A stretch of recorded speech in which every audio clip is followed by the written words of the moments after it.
Chegamos mais uma vez até você, até sua casa, a este lugar onde você está agora. Seja muito bem-vindo à programação da Canção Nova. Estamos ao vivo neste feriado de Corpus Christi. Quantas celebrações bonitas, quantas iniciativas, quantas atitudes dos nossos sacerdotes saindo pelas ruas do Brasil, sem público, mas levando Jesus às casas, às janelas. Fica encantado de ver tantas iniciativas na noite de hoje, aqui mesmo em Brasília, de muitos sacerdotes.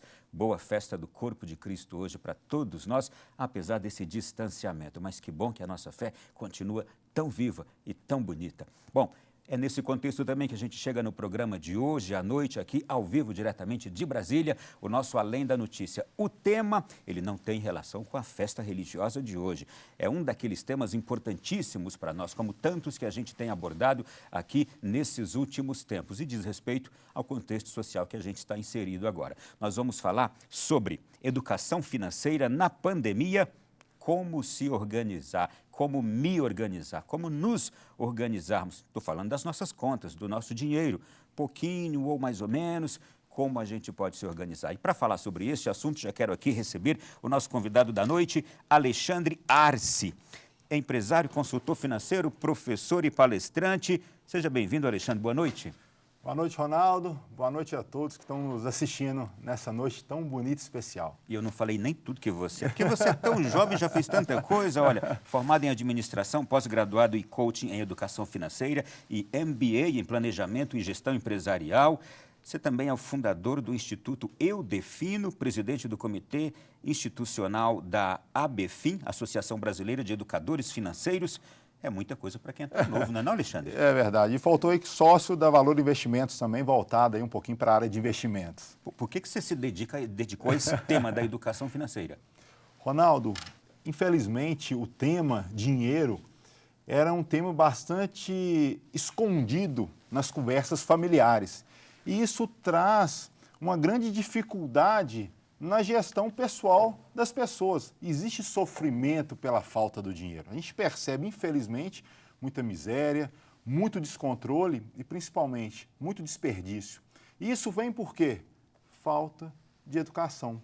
E a falta de educação nada mais, nada menos é do que não respeitar o dinheiro. A gente não tem que colocar ele em primeiro plano, de maneira alguma. Mas a gente tem que entender como ele funciona, os seus mecanismos, para que eles nos tragam conforto. E muitas vezes, para que a gente possa também, num dia tão especial quanto hoje, poder ser solidário em vários momentos. E eu só vou conseguir ser solidário se eu tiver bastante respeito com o dinheiro. Há uma explicação de por que a gente não sabe lidar direito com o dinheiro? Às vezes a gente desperdiça demais, gasta demais, às vezes a gente se torna também muito consumista? O ser humano, ele é uma caixa de surpresas, né? E muitas vezes a gente nos achamos imortais. Então o planejamento sempre fica em segundo plano. E infelizmente começa a se pensar em organizar dinheiro quando eu estou mais velho. E aí você tem um dificultador, que é o tempo. E o tempo não se compra, né? E as energias também, que já não são as mesmas. Perfeito, perfeito. Na verdade, você começa a poder correr menos risco, ter menos energia e é mais difícil, muitas vezes, até a própria geração de dinheiro. Então, a gente tem que começar essa fala, Ronaldo, e famílias brasileiras que nos assistem, começar isso lá na base, na infância, conversar com os filhos. Eu acho que hoje vai ter a oportunidade de falar bastante sobre o tema, que me encanta falar sobre esse tema. Seja muito bem-vindo. E eu quero fazer a seguinte introdução, gente. Olha, o mundo já vive a maior crise desde as grandes guerras, agora com essa pandemia.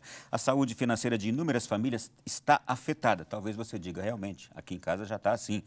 Só trabalhadores informais sem carteira no Brasil, sem carteira assinada, são 38 milhões afetados agora, além de trabalhadores demitidos ou com salários reduzidos devido a essa paralisação das atividades em decorrência do isolamento social. No começo deste ano, o Fundo Monetário Internacional esperava um crescimento de renda per capita em mais de 160 países. Com a pandemia, tudo mudou. Agora, a entidade prevê que 170 países terão perda na renda per capita neste ano. Grandes nações como Estados Unidos e China já sentem as reações do coronavírus nas suas contas públicas, mesmo sendo economias fortes e independentes. E o nosso Brasil? É o que a gente vai falar hoje. E nós, como o nosso país sentirá essa crise agora. O governo vem adotando ações de socorro, a gente tem percebido, a pessoas físicas, a empresas, para que os efeitos dessa crise sejam reduzidos, mas o foco do nosso programa de hoje será você, suas finanças pessoais, suas economias, isto é, como cada um de nós pode se organizar e se adaptar para ajustar as contas neste tempo de crise. Vai ser o que vamos falar aqui, educação financeira. E por isso que a gente está aqui com o Alexandre. Alexandre, e educação financeira é o quê? Qual é o conceito? É um tema, hoje em dia, um pouco mais difundido, essa nomenclatura, essa descrição, a gente já escuta com mais recorrência, muitas vezes via internet, dentro de casa, né? Mas isso começou lá nos primórdios. Quando a gente começou a época do escambo, das trocas, automaticamente algumas pessoas, de forma inerente ou proativa, já buscavam a organização, o planejamento, o cuidado, o pensamento do que fazer com o dinheiro. Então, lá atrás, isso já era constituído como educação financeira. Mas, modernamente, a gente denominou isso como uma ciência para facilitar e, principalmente, para difundir, para divulgar isso para todo mundo, que é igual a gente traz lá na base, né, na educação básica, o aprender a ler, o aprender a escrever, o aprender a se portar dentro de uma sociedade. Eu acho que um fator extremamente importante é como eu vou lidar com o meu dinheiro, como eu vou organizar as minhas finanças, porque necessariamente a gente percebe a gravidade do descontrole e da falta dessa educação em momentos, infelizmente, como esse, momento de crise.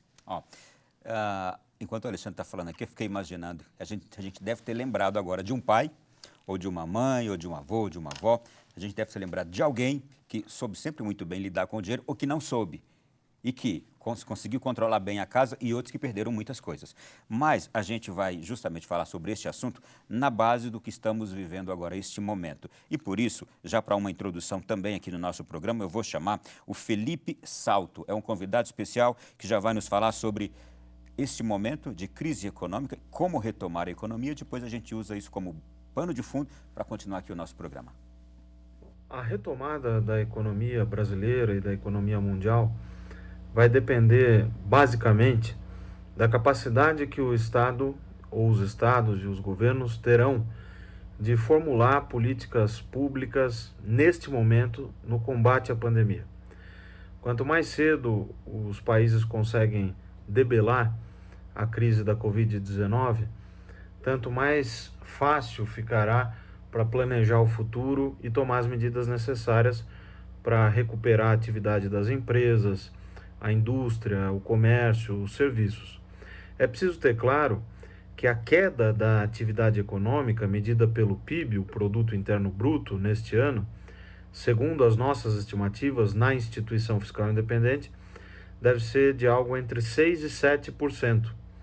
Essa queda muito forte da atividade econômica afeta as receitas do governo e, consequentemente, acaba produzindo um efeito sobre o que a gente chama de déficit público, receitas menos despesas. As projeções indicam que o déficit público poderá ficar superior a 900 bilhões de reais neste ano e a dívida pública acima de 90% do PIB. Isso significa que a herança a ser manejada a partir de 2021 vai ser uma herança do ponto de vista das contas públicas muito difícil. Isso vai acontecer em todos os países, né? É preciso ter claro que a atuação do Estado neste momento tem que ser mesmo a de aumentar as despesas e também reduzir receitas quando possível em termos de diferimentos, como a gente chama, que são as postergações de pagamentos de impostos, também a concessão de crédito para as empresas, como já vem acontecendo. Alexandre, não só o Felipe Salto, que é da Instituição Fiscal Independente, IFE, ele é diretor executivo, mas a gente já ouviu o ministro da Economia falando, a gente já ouviu outros economistas falando, o próprio presidente da República falando. Nós teremos aí uma grande recessão. A gente não quer assustar ninguém, a gente quer apenas conscientizar. A partir daí, nós vamos ter um período difícil. Como neste período, cada pessoa deve se portar a partir de uma economia que a gente vai perceber que ela nos trará um pouco de sacrifícios. Conforme a gente ouviu o economista dizendo ali, realmente e não foi exclusivo do Brasil esse momento. A gente sempre ressalta que essa crise ela não tem uma nacionalidade ou uma bandeira, não foi um problema específico brasileiro, é um problema mundial. E isso traz um grande alerta. Realmente pode acontecer o quê? Um grande isolamento, uma redução de faturamento, uma redução da remuneração das pessoas e vem o quê? E vem a chamada crise, recessão. O que o brasileiro sente? O que a dona de casa, o trabalhador vai sentir na pele? Menos dinheiro no bolso. Então, se eu tenho menos dinheiro no bolso, eu tenho que ter estratégias para ter uma tranquilidade e sobreviver durante esse momento de menor recurso. E aí sim, a gente vai aplicar a educação financeira de uma maneira pontual para tentar resolver pontualmente um problema, mas eu falo o seguinte, Ronaldo, educação financeira é próximo a andar de bicicleta. No começo é difícil, você tem que gerar muito esforço. A gente fica com medo? Fica com medo, é um pouco novo, mas à medida que eu consigo dar as minhas primeiras pedaladas, que eu entendo como isso funciona, que eu ganho o ritmo, começa a ficar mais leve. E mais do que isso, começa a ficar divertido. Agradável. Porque eu começo a perceber as coisas boas que ela vai trazer para dentro da minha vida. Então, se eu sou uma pessoa que busca a educação financeira, e a gente depois mostra no detalhe, no passo a passo, como fazer isso, ela vai sentir o quê? Em momentos como esse, onde a grande maioria das pessoas estão assustadas, ela também vai estar assustada, mas ela vai ter o quê? Um planejamento muito mais tranquilo e deve passar por esse momento com muito menos agressão do que outras pessoas que não têm. É aí que eu quero chegar já. Quais são os passos de uma educação financeira? Como a gente começa? Pronto, é extremamente simples. Vou trazer o exemplo da bicicleta e eu vou pegar 3 letras para facilitar todo mundo. Eu acho que papel e caneta sempre é importante nesses momentos. Então, vou pegar o A de autoconhecimento. Uma palavra um pouco difícil, mas super simples de entender. O que é o autoconhecimento? O autoconhecimento é entender como eu gasto o meu dinheiro. E não adianta eu tentar adivinhar o meu vizinho, o meu parente. Eu tenho que saber como eu faço isso. Então, de forma tradicional, recorrente, é o quê? É entender, anotar as despesas, que usa a tecnologia no celular ou volta ali na caderneta. É entender ali para onde está indo o meu dinheiro. E a primeira surpresa, com toda certeza, quem nunca fez vai se surpreender. Porque quando você anota o que você gastou, e eu sugiro anotar para reafirmar aquele gasto, você vai perceber que muitas das vezes que você gasta por impulso e não por necessidade. Poderia ter evitado. Poderia ter evitado. Porque não foi porque precisava ou porque era necessário. Foi mesmo um momento ali comportamental, a gente pode depois migrar um pouquinho para a economia comportamental, aonde eu fiz algum gasto ali sem, e aí traz aquele certo arrependimento, quando eu olho e falo, exagerei. Gente, então vamos lá, o exercício de escrever, o primeiro passo. Autoconhecimento. Então, eu faço o autoconhecimento, a gente sugere aí pelo menos 3 meses, porque vai ter variações ali de despesas. Então, com 3 meses eu vou ter um autoconhecimento completo, entendendo para onde meu dinheiro tem ido, ultimamente. É o passo mais fácil, apesar de você ter a execução diária, mas é super simples. A gente vai para o segundo passo, esse é o mais complexo, mais difícil, o R, realizações. O dinheiro não foi feito, Ronaldo, para guardar somente. Nós temos que usufruí-lo também, porque senão faria sentido. Eu falo que o dinheiro é um veículo que vai te levar aos seus objetivos e principalmente às suas realizações.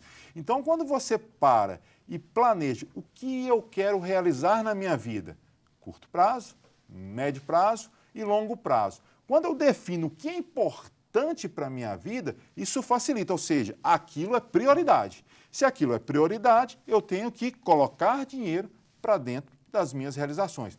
Parece fácil, mas eu aposto para vocês que estão nos ouvindo, é o processo mais difícil. Porque quando eu paro para olhar o que realmente é importante para mim, eu falo, eu quero um carro novo. Aí eu vou avaliar. Eu não gosto de carro. Será porque o meu vizinho tem? Será porque eu quero mostrar para alguém que eu tenho? E quando eu trago isso para o meu eu vou perceber muitas vezes que isso não é uma realização minha. E muitas das vezes eu compro por consumismo ou por indução. Então, isso é importantíssimo, definir o que é importante para mim. Então, temos o A, autoconhecimento, o R, realizações. E a gente vem com o O, que é o orçamento. O orçamento é um mapa. Hoje em dia, com a tecnologia super pujante aí na sociedade mundial, eu acredito que todos nós usamos o Waze. Eu tenho que ir para determinada localidade que eu não conheço, nunca ouvi falar, eu lanço no Waze, o Waze faz o quê? Ele me demonstra o caminho nem mais rápido, o melhor caminho, o que tem menos trânsito, o que pode ser mais rápido, o mais curto. Ele otimiza a minha caminhada até o meu destino. O orçamento financeiro, ele tem o mesmo objetivo, otimizar a minha caminhada financeira para chegar nas minhas realizações. Isto é, o orçamento é o meu real, não é? Isso. É a minha realidade. A minha realidade. Então, dentro do orçamento, então, a gente tem o A, o R e o O, que coincidentemente ou propositalmente se torna o aro da bicicleta, que num primeiro momento pode ser extremamente complexo e difícil, mas que num segundo plano se torna leve e divertido. Então, quando eu monto o A, anoto, o R, o que eu quero, e o O, e quando eu faço o meu orçamento, o que eu tenho que colocar em primeiro plano? O mais importante, as minhas realizações. Então, vamos lá. Eu acho que eu te entendi por que você falou que é o mais difícil, o R. É porque a gente precisa se controlar nessas horas. A gente saber como a gente vai tomar as decisões importantes. E ali exige o nosso autocontrole, não é? Perfeito. Além do autocontrole, é fazer uma reflexão verdadeira Sim. comigo mesmo. É aquele momento de reflexão interna aonde tem eu e eu. Só posso até aqui. Devo fazer isso. Por que eu estou querendo fazer outra coisa? E aí eu tenho que entender o porquê que eu estou querendo fazer essa outra coisa, se essa outra coisa não traz importância para dentro da minha realidade. E aí você faz o quê? Normalmente, você se blinda do famoso consumismo. O consumismo desnecessário. Podemos falar sobre isso no próximo bloco? Estou aqui pronto. Ok, a gente volta já nessa sequência aqui. Está gostando já do tema aí? Vai aparecer o nosso número agora de WhatsApp. Aproveite, já copia rapidamente esse número de WhatsApp que está aparecendo aí agora, porque no último bloco você vai poder fazer uma pergunta. Aliás, já pode até escrever agora, manda para o nosso número de WhatsApp a sua pergunta, a sua dúvida, a sua questão, e aí assim eu vou submetê-la aqui ao Alexandre, tá bem? Até já, intervalo. A sequência do nosso Além da Notícia de hoje é também falando sobre essa questão do planejamento, do consumo consciente que a gente tem que ter, com as condições financeiras que a gente tem. Terminamos aqui falando sobre consumismo e enquanto você estava aí em casa no intervalo, a gente estava aqui agora conversando justamente sobre a questão do consumismo, mas de saber como também economizar até dentro de casa, nas tarefas domésticas. Você deu o exemplo da sua filha, não foi? Verdade, verdade. Eu sempre uso uma fala que muitas vezes parece até um pouco controversa. Economizar não funciona. As pessoas se assustam. Alexandre, você tem uma caminhada bastante longa e profunda na educação financeira. Fala da importância de organizar o seu dinheiro e vai ao vivo na TV Canção Nova com uma super audiência e fala que economizar não funciona.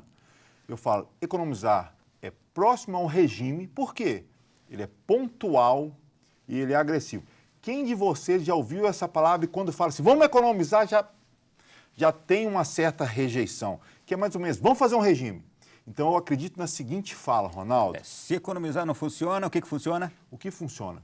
Priorizar. Parece simples, uma mudança de palavras, né? Mas isso internamente faz toda a diferença.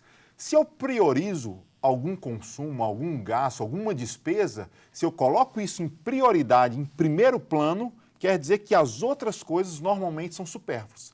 E se elas são supérfluas, elas podem ser cortadas. Então não tem dor. E ela o quê? Ela, diferente do regime, ela vira uma reeducação alimentar. Diferente da economia, ela vira uma reeducação financeira. Então, ao invés de pensar em economizar, pense o que é importante para a sua vida. O que faz sentido? O resto, você vai perceber que não é tão importante, então faz sentido deixar de lado e potencializar o que é importante na sua vida. E nessa reeducação, você dava o exemplo da sua filha, eu não esqueci. Conta aí, como é que na sua casa, um exemplo dado da sua filha, por exemplo, dentro de casa, como fazer isso? Primeiro, vou mandar um beijo para eles que está nos assistindo, a Mariana e o Alexandre.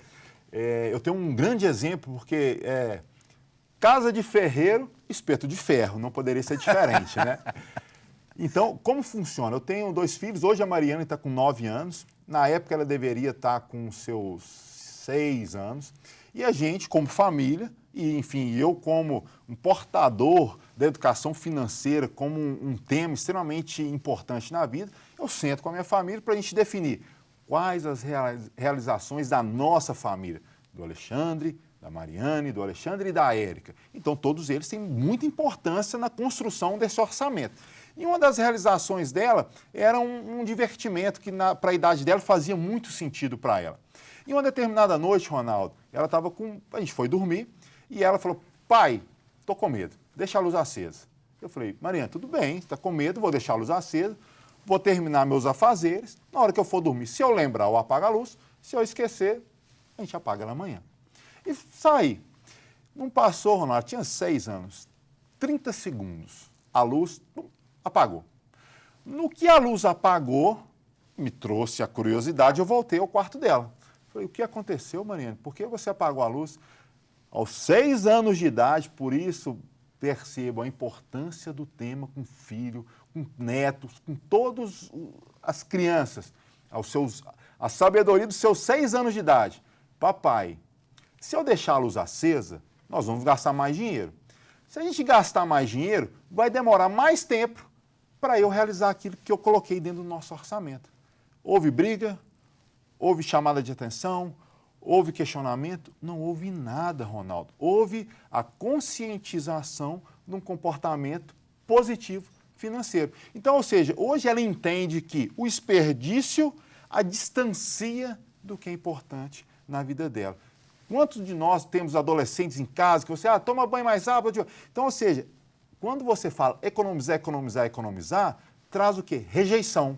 E o ser humano, infelizmente, ele é muito vingativo em determinados momentos. Me veio à mente quando muitas pessoas abrem a torneira para lavar a louça e enquanto estão lavando ali, fica ligada a torneira pingando e saindo muita água, a pessoa está ali ainda passando e a água derramando. Depois é que ela vai para levar o prato para debaixo ou quando está escovando e a torneira ligada, a pessoa está escovando a torneira lá ligada.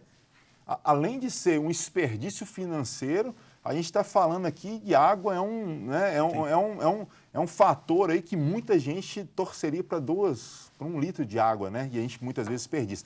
Mas não adianta a gente falar várias vezes se não mudar o comportamento. E esse exemplo eu trago em casa, porque vocês podem utilizar na família de vocês. Use esse tema como pauta aí dos almoços, jantares, cafés, eu acho que faz sentido. Muito bom, gostei. Nós vamos ouvir novamente o Felipe Salto. Ele é, repito, diretor executivo da Instituição Fiscal Independente, nos ajudando a refletir sobre muitas coisas. O que nós estamos falando aqui agora é o que ele vai falar sobre planejamento, porque o governo brasileiro, o nosso país, está diante agora de um desafio gigante. O que fazer para enfrentar essa crise? E ele vai falar sobre isso, planejamento. São 2 as dimensões importantes. A primeira dimensão, ter uma atuação eficiente do Estado neste momento, provendo os recursos necessários, fazendo testagem da população, provendo leitos de UTIs onde faltarem esses leitos e então aumentando o gasto público. Essa é uma primeira parte. Isso tem que ser feito de maneira eficiente.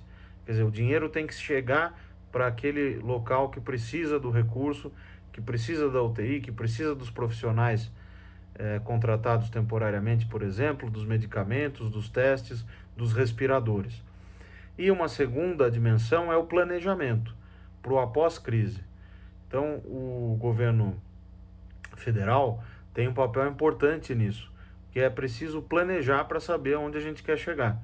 E onde o país quer chegar é 2021 ter uma recuperação econômica razoável, que permita recuperar empregos perdidos, que permita aumentar a renda dos trabalhadores, recolocar essas pessoas no mercado de trabalho. Não vai ser fácil, pelas nossas projeções, o crescimento do ano que vem deve ficar entre 2% e 3% no máximo, então o caminho a ser percorrido é muito longo, né? O que o governo pode fazer nesse campo do planejamento é adotar desde já medidas que sinalizem para a responsabilidade fiscal a partir do ano que vem. Então isso significa retomar uma agenda de austeridade fiscal, de controle do gasto, eventualmente de aumento das receitas se for necessário, para que as taxas de juros possam continuar em patamares baixos. Com as taxas de juros continuando em patamares baixos, o investimento pode começar a ressurgir no ano que vem, e o investimento ressurgindo vai motivar o aumento da produção, o aumento do consumo, a geração de mais empregos e de mais renda para a população, que é o que as pessoas esperam. Para você entender, ele está falando do Brasil. E nós estamos pegando isto que servirá para o Brasil para falar de nós. E ele falou justamente aquilo que a gente acabou de comentar. Se for preciso até gastar, investir mais naquilo que se precisa, que se faça. Mas é preciso se planejar o gasto necessário para aquilo que precisa e para aquilo que não precisa, se tomar cuidado. Planejamento. Planejamento, e uma palavra muito importante e presente hoje com mais recorrência na vida do brasileiro. O próprio investimento, que após a minha organização, após o A, o R e o O, para que eu possa potencializar ou chegar mais rápido no que é importante, eu tenho que saber investir. O investimento ele é fundamental, saber quais são as melhores estratégias. E hoje em dia, com a tecnologia, a gente tem grandes escritórios hoje que podem apoiar isso também, facilita muito. Temos que parar de ter medo de falar de dinheiro. Eu quero até mandar um abraço para o pessoal da Valor Investimentos, porque nos apoia muita gente em relação a isso. E o que a gente sempre fala, vamos colocar esse tema em pauta, vamos trazer informação para todo mundo, porque quanto mais bem informado a população brasileira for, melhor é as suas escolhas. Olha, a gente já falou de tantas coisas aqui, mas eu quero voltar numa outra aqui. Todas as pessoas conseguem reduzir gastos? É a primeira pergunta que faço para você. E digo isso, consegue reduzir gastos dentro de casa, fora de casa? Exemplo, restaurantes, bares, festas, confortos, coisas que eu compro com um certo luxo, alguma coisa. Todo mundo consegue reduzir gasto? No primeiro passo da educação financeira, no autoconhecimento, ele vai perceber que grande parte das suas despesas são desnecessárias. Ali de imediato, no início ali da caminhada, ele consegue muitas vezes eliminar entre 20% a 30% de desperdício, de coisas que não faziam sentido. Quantas pessoas têm 1 ou 2 cartões de crédito que não usa e pagam uma taxa de anuidade? E quando ele para que eu tenho isso? Segurança? Segurança em doar dinheiro para quem não precisa? Segurança em não utilizar o dinheiro em ganho próprio? Isso não é segurança, isso é desperdício. Então, a gente começa a perceber uma série de custos que são desnecessários. Então, sim, todos conseguem aí reduzir as suas despesas hoje no dia a dia. Mas vamos lá agora aqui. Consumo de supérfluos, consumir por compulsão. Como é que a gente controla isso e quando é que isso se torna também uma doença e que a pessoa já tem que partir para uma outra busca de solução? Quando a gente fala que existe ali um problema de consumismo, do qual é uma questão psicológica, literalmente a gente recomenda, né, a busca de especialista para tratar uma questão psicológica. Mas a grande maioria dos brasileiros usam o consumismo por uma ineficiência comportamental em relação ao dinheiro. E aquilo que eu falei. Que resolvem facilmente com esse exercício aqui. Alice no País das Maravilhas, qual o melhor caminho? Qualquer um, você não sabe para onde você quer ir. Quando você sabe quais são suas realizações, o consumismo ele é eliminado. Então, hoje eu consigo entrar dentro de um shopping, andar ali, passear, se não tem nada que faça sentido, não estão nada dentro das minhas prioridades, eu vou sair sem consumir. Isso não é dor. Ah, Alexandre, você é homem. Então, vou transferir essa fala para minha esposa. Ela consegue hoje adentrar dentro de um shopping e sair sem dor, porque ela sabe o que é importante para a vida dela. Então, utilizando esses mecanismos de proteção e efetividade e eficiência financeira, o brasileiro vai conseguir se blindar e proteger do famoso consumir, compra por comprar. E quando ele volta para casa, naquele minuto depois, bate uma dor e um arrependimento que fiz o que eu não devia. Vou voltar aqui. Tem gente que não consegue ir no shopping sem comprar mesmo aquilo que não precisa. Tem gente que não consegue passar em nenhum comércio ou saindo de casa, tem que passar para comprar qualquer coisa. Volto a enfatizar esse aspecto aqui. Se fizer esse exercício aqui do ARO, do ARO, essa pessoa, muito daquilo que a própria pessoa pode achar que mas eu sou compulsivo. Talvez ela aqui já consiga encontrar já a resposta e consiga se controlar fazendo esse exercício inicial. Eu estou dizendo pela percepção que estou tendo. Ela tem que usar toda essa energia da compulsão para aproximar ela do que é importante na vida dela. E quando você entende o que é importante, eu não vou consumir, eu falo o seguinte, faça do seu presente um futuro permanente. Eu vou traduzir essa linda frase que eu acho que todo mundo tinha que usar. Não adianta guardar só dinheiro, ser aquela pessoa que não gasta com nada. E não adianta também gastar tudo. Eu acho que o meio do caminho, o equilíbrio sempre é muito importante. Então, quando eu falo, faça do seu presente um futuro permanente, viva muito bem hoje. Amanhã, depois, ou seja, durante toda a sua caminhada de vida, você tenha muita tranquilidade em viver. Deixa eu voltar em outro assunto aqui que a gente conversou agora há pouco. Não vou falar as figuras em questão, mas a gente falava justamente de personagens que são completamente descontrolados no gastar e outros personagens que já são avarentos, já guardam tudo, já seguram tudo. Bens que tem em casa, novos, estão ali guardados há 30 anos, nunca usaram porque fica no imaginário, um dia eu vou usar, mas nunca usa. Dinheiro a pessoa não solta por nada, e às vezes passando por privação, a família por privação, tem dinheiro, está na conta, mas a pessoa não usa, não gasta. Tem os dois extremos, os dois excessos. Como é que vocês explicam isso? Eu acho que qualquer extremo nunca é saudável. Eu acho que o meio do caminho sempre é a melhor solução.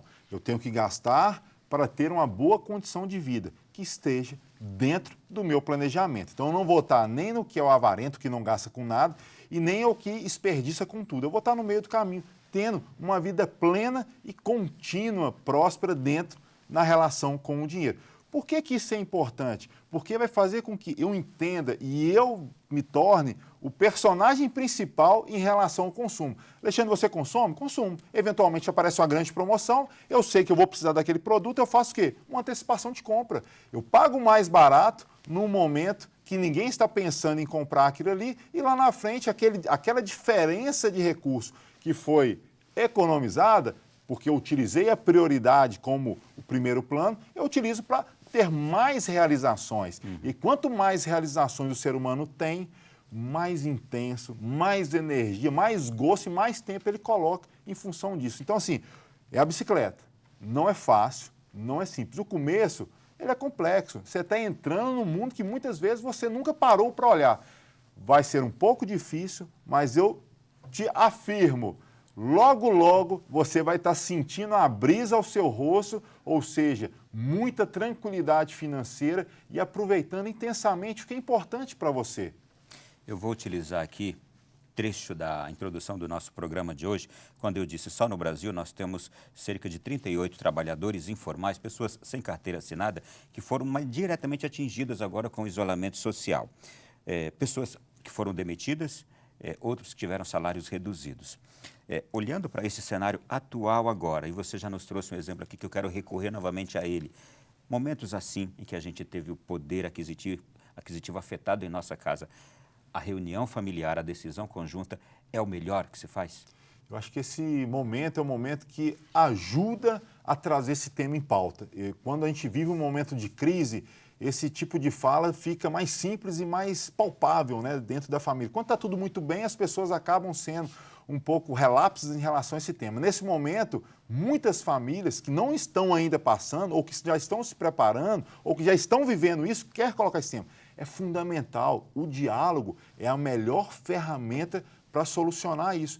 E aí, Ronaldo, você vai trazer e vocês vão trazer na memória, quando a gente fala de educação financeira, não é para quem tem muito ou pouco dinheiro, é para todo mundo, independente da quantidade de dinheiro. Porque quantas vezes você relembra de alguém que financeiramente nem tinha tanto recurso financeiro, mas sempre você achou aquela pessoa próspera, sempre ela tinha, enfim, realizava o que ela achava importante, ela aplicava a educação financeira. E ao contrário também, quantas pessoas você percebia que tinha tanto dinheiro e de repente terminava a vida na miséria. Todos nós conhecemos os dois exemplos que você acaba de dar, com certeza. Então, é uma escolha sua. Você prefere estar no lado que tenha prosperidade ou no lado que vai ter dificuldade? A educação financeira, ela vai ser o quê? Um antídoto da crise, um antídoto da dificuldade, um antídoto, muitas vezes, que causa um passo seguinte, a depressão, a separação, as brigas familiares. Eu falo o seguinte, o dinheiro não traz felicidade, ele não é um momento de felicidade, não é ele que vai trazer mais felicidade,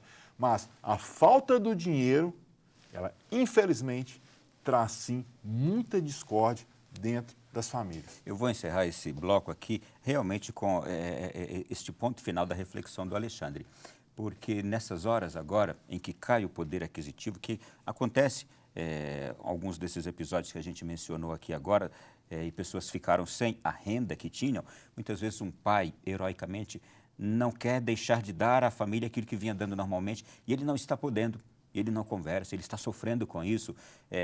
Talvez nessas horas até mesmo uma esposa, um filho ou uma filha podem se antecipar e dizer: a gente sabe que o papai não está em condições, ou a mamãe não está em condições, porque não são só pais hoje que seguram casas, tem mães, tem mulheres que sustentam casas, às vezes até filhos ajudam. Então, realmente, essa é a hora de até alguém mais consciente se antecipar, chamar para todo mundo conversar. Papai, a gente quer ajudar, mamãe, a gente quer ajudar. Vamos ver como é que a gente reprograma os nossos gastos. Acho que é um momento importante para também agora, quem está percebendo que a sua casa, na sua família, vocês perderam um pouco de renda, de se juntarem e conversarem para fazer isso que a gente está conversando aqui, né? Vou trazer uma passagem bíblica, né, que nos reporta isso. Quem nunca errou, que atire a primeira pedra. Quem nunca teve uma deficiência financeira, um gasto a mais, então, nesse momento do diálogo, vamos desarmar, vamos trazer ali muita tranquilidade, honestidade. Se alguém pede socorro, se o pai, a mãe, o avô, enfim, quem for o arrimo de família, trouxer a sua dificuldade, os outros familiares, nesse momento, é momento de levantar, de apoiar, de entender e, principalmente, Ronaldo, de corrigir. E somar forças assim, né? Sempre. Muito bem. Intervalo. Olha, eu sei que muita gente está mandando já perguntas aqui, daqui a pouco vou submetê-las ao Alexandre. Não sei se vou conseguir fazer tudo. Vamos para o intervalo, a gente volta já já. Aqui no Além da Notícia, eu tenho certeza que num tema como esse de hoje aqui, você se vê também, com certeza, né, Alexandre? E é o que a gente está vendo refletido aqui agora nas muitas questões que chegaram. Quero agradecer a tanta gente do Brasil todo, até de fora do Brasil, mandando questões aqui para nós. Meu nome é Edna Guedes, de São José dos Campos. Gostaria de informação sobre material e conteúdo para base de ensino, pois há pouco material didático para os adolescentes sobre esse tema. Infelizmente, ainda, esse tema é tratado em algumas escolas de maneira transversal, ou seja, ela não é uma disciplina exigida, né? E algumas escolas se antecipam e colocam esse material. Mas, mesmo assim, alguns profissionais não são altamente capacitados pelo tema, porque educação financeira não é matemática financeira, educação financeira é comportamento. Vamos lá. Meu nome é Eduardo Natali e moro em Rio Doce. Um abraço para você, Eduardo. Vejo que o tema de hoje é muito complexo, pois após a crise de saúde, uma crise econômica poderá ter efeitos desastrosos nas famílias. Isso não será diferente. Realmente, né, Alexandre? Infelizmente. Me chamo Rudinei, sou de Taubaté, São Paulo. Boa noite. Boa noite, Rudinei. Minha pergunta é: como essa queda da atividade econômica pode afetar pessoas que têm investimentos, como no Tesouro, por exemplo? Legal. Quando a gente fala da parte de investimento, e a gente tem vários profissionais que podem apoiá-lo nesse sentido, né? E eu não vou adentrar, porque a gente acaba entrando para uma descrição mais teórica, a gente vai falar aqui de marcação a mercado, algo mais complexo. O que eu sugiro? Busque um profissional especializado, um assessor de investimentos, possivelmente vai conseguir apoiá-lo com muita maestria e muita delicadeza nesse tema. E eu entendo sua dúvida. Tem muita gente realmente que, puxa, onde que eu coloco meu dinheiro agora nesse momento, como aplicar melhor? Mas vamos lá. Ótimo programa, Ronaldo, muito interessante. Abraços de Luiz e Rose, Filadélfia, Estados Unidos. Estão lá nos vendo agora. Um beijo a vocês todos, saudade de vocês aí, tá bom? Já estive lá na casa deles, hospedado na casa deles, lá na Filadélfia. Acredito que existe um tabu acerca do dinheiro, inclusive na religião, que insiste em afirmar que dinheiro não traz felicidade. É verdade, mas experimente viver sem ele. Sem dinheiro não é possível atender às necessidades mais básicas. Basta lembrar a hierarquia das necessidades. Um abraço para o apresentador, esqueci o nome dele, mas o conheci no aeroporto de Brasília. Sou Alexandre de Fortaleza. Alexandre, prazer. Eu já encontrei muita gente no aeroporto. Prazer saber que você está aí do outro lado agora. Mas tem realmente essa questão. Dinheiro não traz felicidade. Mas como é que a gente deve olhar para o dinheiro?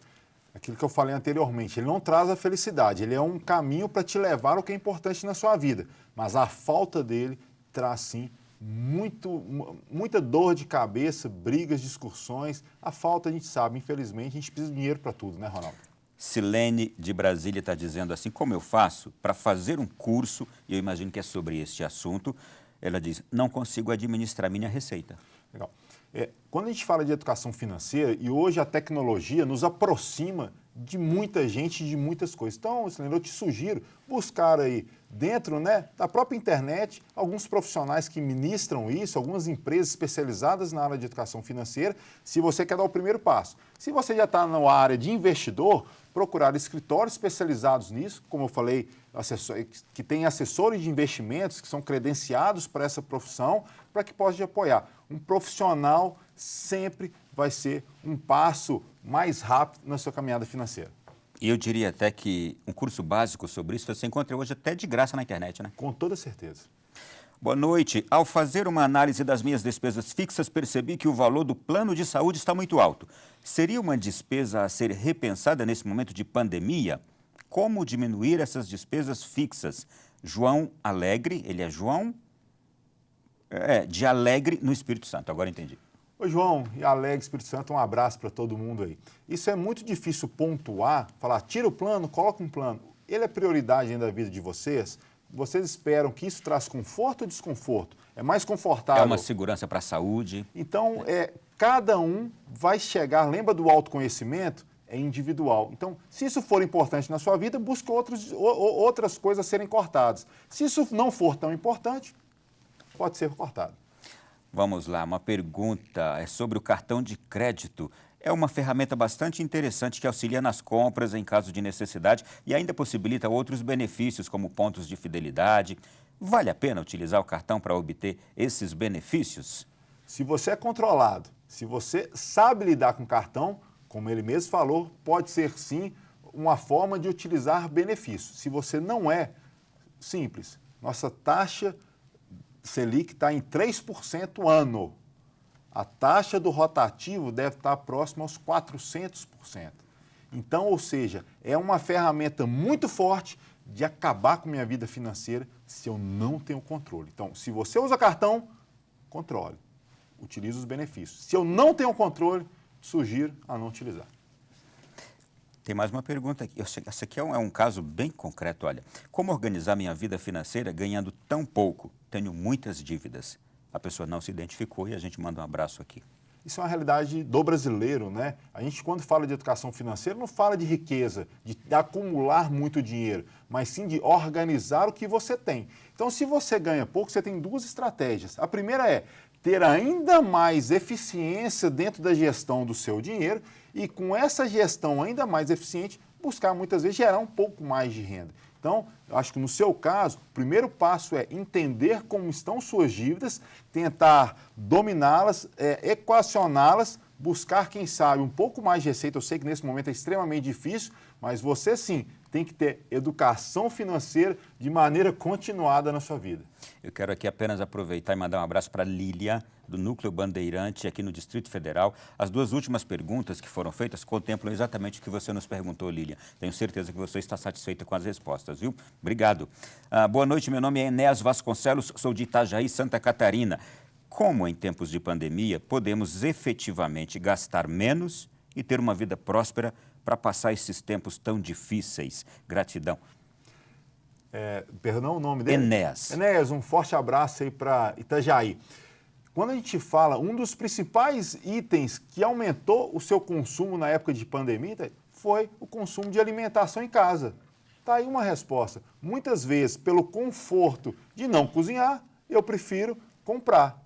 Pode ser aí uma forma de reduzir diretamente um consumo, muitas vezes desnecessário. É trocar o conforto por mais dinheiro.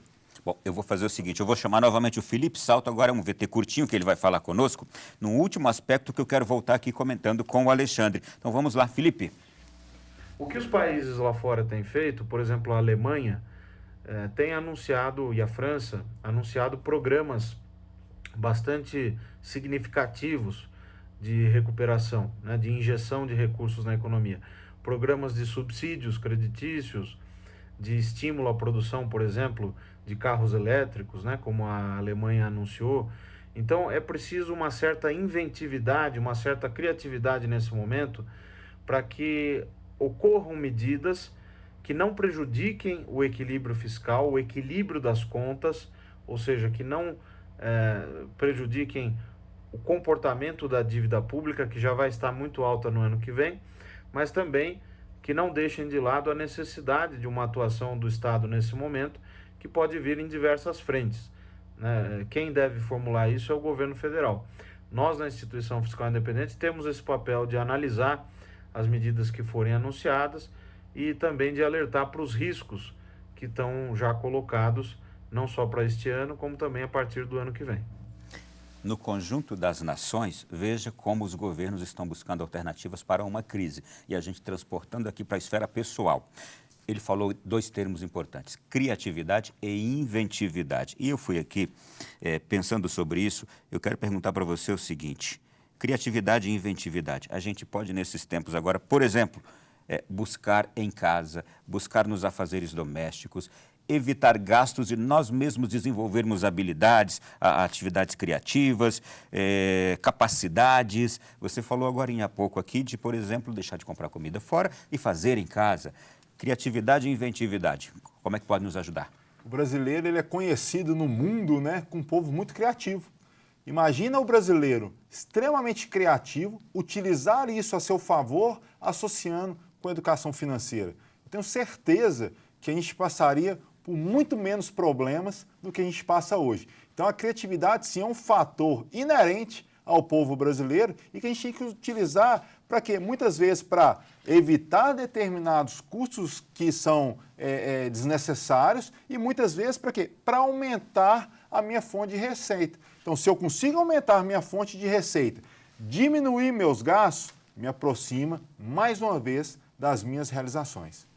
Olha, tem perguntas aqui das mais diversas. Qual a melhor forma de dividir o orçamento em porcentagem, com moradia, alimentação, saúde, entretenimento e poupança? É assim? Está perguntando a Luciene de São Pedro, São Paulo. Luciene, um abraço, viu? Primeiro passo, Luciene, dentro do seu orçamento, colocar o que é importante, as realizações. Esse é o primeiro ponto, pagar a você mesmo. E o que sobrar você vai readequar. É muito difícil colocar um percentual, porque cada um acha mais... Eu acho mais importante morar mais perto, vou pagar mais caro. Eu acho mais importante colocar meus filhos numa escola particular. Isso é muito individual. O mais importante de tudo é que você não gaste mais do que você ganha. E, principalmente, não gaste a não ser com que seja importante para você. O Rodolfo da Ilha do Governador, boa noite, Rodolfo, está dizendo assim, fala aí da importância dos cursos disponíveis no Banco Central sobre educação financeira. Verdade, algum telespectador lá atrás perguntou de como buscar o Banco Central, as instituições bancárias, mais uma vez falando, inclusive a Valor Investimentos, a gente tem vários cursos de educação financeira gratuitos. Busque através da própria internet e você vai conseguir muita informação. Última pergunta, essa aqui é fantástica, é algo que você tinha comentado aqui anteriormente. Boa noite, por incrível que pareça, nesse período de pandemia acabei me organizando financeiramente. Professor Márcio Alves de Poá, São Paulo. Professor, muito obrigado pelo seu relato. Ele vai trazer uma realidade da grande maioria dos brasileiros.